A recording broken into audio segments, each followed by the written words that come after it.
Schedule के 8 schedule में languages के बारे में बात की गई है। लैंग्वेजेस के बारे में बात की गई है। वर्तमान में देखा जाए तो 22 भाषाएं दी गई हैं हमारे 8 शेड्यूल में। लेकिन शुरू में जब हमारा संविधान लागू हुआ तो मूल संविधान में सिर्फ और सिर्फ 14 भाषाएं दी गई थी। 14 भाषाएं ही दी गई थी। उसके बाद धीरे धीरे करके पहले एक भाषा जुड़ी, उसके बाद 3 भाषाएँ जुड़ी, फिर उसके बाद 4 भाषाएँ जुड़ी। तो धीरे धीरे जुड़ करके तब जा करके 22 भाषाएँ हुई।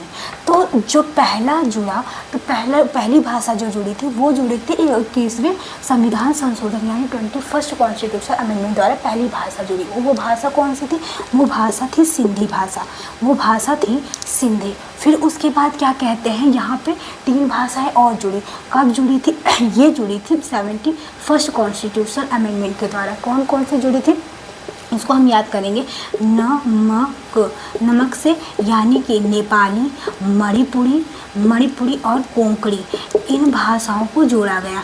यानी नेपाली, मणिपुरी, कोंकणी, इनको 71वें संविधान संशोधन द्वारा 3 भाषाओं को जोड़ा गया। फिर 4 भाषाओं को जोड़ा गया 92वां संविधान संशोधन यानी 92nd कॉन्स्टिट्यूशन अमेंडमेंट के द्वारा 4 भाषाओं को जोड़ा गया। कौन कौन सी थी? बोडो, डोगरी, मैथिली, संथाली। बोडो, डोगरी, मैथिली, संथाली, इन 4 भाषाओं को 92nd कॉन्स्टिट्यूशन अमेंडमेंट के द्वारा जोड़ा गया।